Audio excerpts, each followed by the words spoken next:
Hey guys, this is V and welcome to the channel. In today's video, I'm going to show you how to cut glass, also how to antique the glass.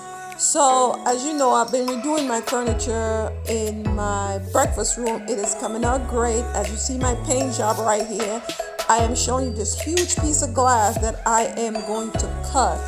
I think the glass is like 5 feet by maybe 4 or 3 feet tall, and I'm going to cut it because I need a piece to put on my console table, actually the table in my hallway, in my foyer area. So I am marking off 3 points of the mirror.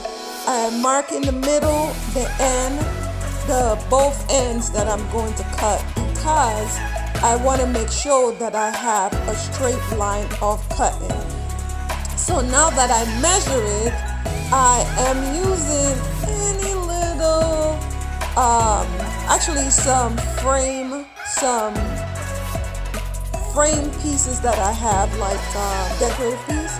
I'm using it to, because it's a straight line, I'm using it to draw my line from end to end, because I am cutting it horizontally. So here I am marking it out, make sure that it's a straight line. So now I'm going to go ahead and use my tool that is my glass cutter to make sure I score the edge. Now I'm putting some oil on it because the oil helps to keep down the dust from the glass, the little pieces that will go everywhere. The oil help keeps that down. So now that I put my oil down, I'm using this glass cutter here. It has a ball on it. You can get it from any hardware store, and it has a rolling blade. So I am going to start at one end and make sure that I score it. And as you see, it doesn't cut the glass like completely. You have to use the ball point at the end of your cutter and tap it a bit to loosen the glass from the area where you cut it, where you score it, and then once you have, because you can see the crack coming down the line of it. I'm going to do a more in-depth video, but today I'm just getting this one out to you. And you're going to see I needed a stronger piece of level wood to cut it out, but nevertheless I end up doing a good job because I have done that a few times before, so I'm kind of good on it. When my piece moves, that's my measure, what I do is go back and look for the groove. You're not supposed to do that, but because I have a little bit more practice, I am able to do it that way. So now as you see, I'm almost in the middle, and you're going to hear a grinding sound like a and that's the glass being scored on the side. So I might leave a little noise in there for you so you could hear it going. So now what I'm going to do is I'm going to remove my piece my straight edge that I used to measure. As you can see, there's a line in there, and all I'm going to do is pull the piece towards me and then begin to, I didn't show you on camera, but I tapped it a bit under to make the glass loose. Well, to the same particles that I'm telling you, but what it does when you hit against the bottom of the glass, it makes it weaken the glass in that area. So now I am going to put pressure on it to break it loose. It's a bit dangerous. You need to wear eye covering, but I just didn't. I don't know what's wrong with me. So I'm going to put the pressure on it. I put it to the edge of the table. As you see, it's a pretty huge piece I am cutting. And I'm going to show you also me antiquing the mirror also. So now I'm getting it in place, and I am going to snap it. Still a little bit scary for me snapping it, but I will end up doing it. So I'm going to antique the mirror after. So I'm using this orange paint remover. It's a citrus one, and I got it from Lowe's.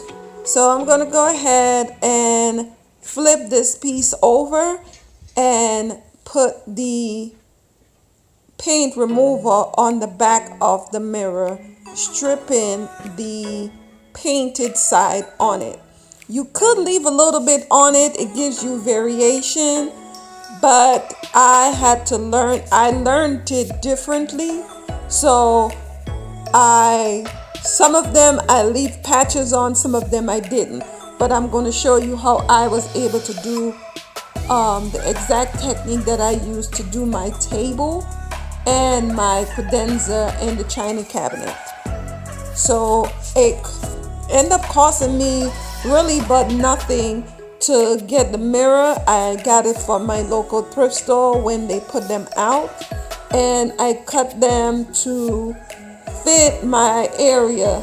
The ones around the table, I got that one from a friend that was throwing it away. Hey Fred doesn't even watch my channel, but I'm giving Fred a shout out.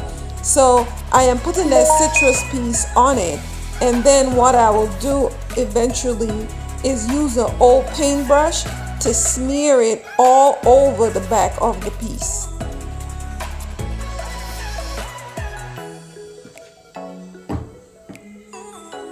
So this is my old paintbrush, and as you see, I'm just in no particular order. I'm just smearing it all on, and what I will do is once I done rub it in, smearing it in, I going to use paint strokes to make sure that I got it really saturated. Make sure if you care about the piece that you're using to stabilize this, like to put it on, make sure it's like a work area, or like I'm doing mine's on my table, and my table is already painted. So I put a piece of rug on the table so I could protect the table in the bottom. And as you see, I'm smearing it all over the piece. So I'm going to make sure, it doesn't matter, sometimes you can leave spots, as you see I did. So this is how, once you put it on, it's looking now. I waited about, I would say about an hour. I could have left it, like I said, about maybe 15 minutes. This is what it looks like. And as you see, it just the pattern of how I did the brush, it has some squiggly lines, but that does not matter. It's going to remove the piece. See, it removes it very easily. And as you see, the back of it also has that mirror on it, but you really want to use the front. And you're going to spray. I'm going to show you eventually how you do it, but I'm going to clean all of this up, and I'm going to take it outside and give it like a good wash down.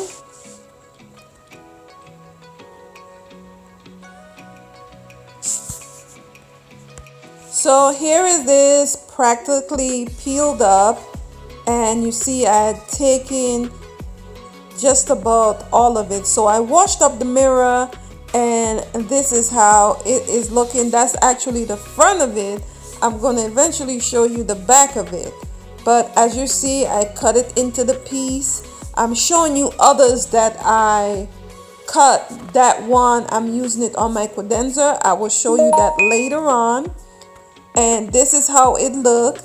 The front of it is kind of dirty because I have it outside, but you can see through the mirror now when you see the distressed look, the antiquing. These are strips that I cut, and I am going to use it on the side of my credenza, and this is the way that is looking after I finish spray painting it. So here is the piece again. This is the spray paint that I use, the champagne gold. And like I said, bleach and water, half and half will give you the mixture. I end up using a Windex bottle, but it's bleach and water that's in it. And this is the left side is painted. This side that we're looking at is the one that's distressed. And I use a squeegee to get the bleach, the bleach mixture off of it. So this side here, it shines better than that, but it's a bit dirty laying on the table. The piece that I'm laying it on the towel, that had spray paint on it, so it kind of got on it, but it's just a quick wipe down and it will be good to use. So this is one painted, this is one not painted. The one on your left side is painted already, the one on your right side is not painted. So I am going to take the piece that I show you that I stripped, and I am going to show you live how the bleach and water reacts. Guys, in doing this process, I realized each piece of glass is different, how it is manufactured. So you may need more bleach than water, and sometimes you may just need raw bleach. But you want to like slowly control the peeling, because as you will see in this particular case, the reaction came practically instantly.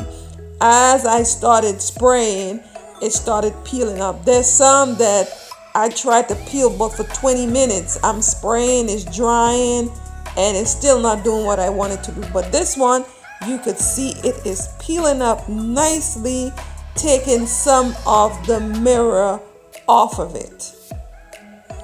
So it is just reacting to your eyes right now as you look at it. While I'm spraying, it is doing its business.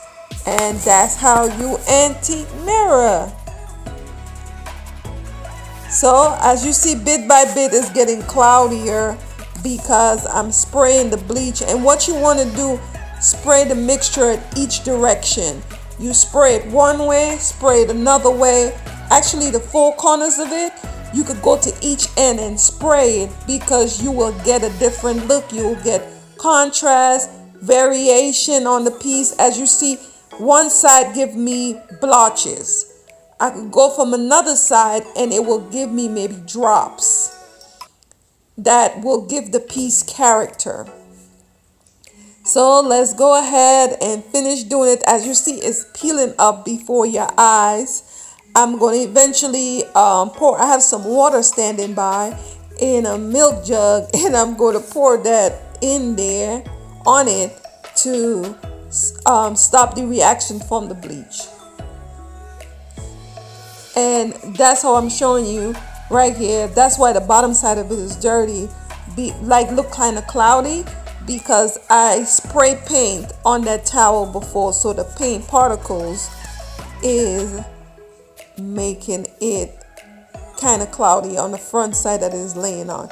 So as you see, I broke up a lot of it. I even have some runs in there where I picked up the glass and allow it to run. So now I'm using my squeegee and I am moving the bleach around. You don't have to do that, but that's what I've been using for this larger piece to get most of the water off. And as you see, the dirty water, it's not really dirty water, it's removing some of the silver from the back of it. So this is how this is looking. This one, I will end up doing this one. I will spray paint the back of it black. I think I want a different look because I'm putting this one in my hallway, in my foyer area.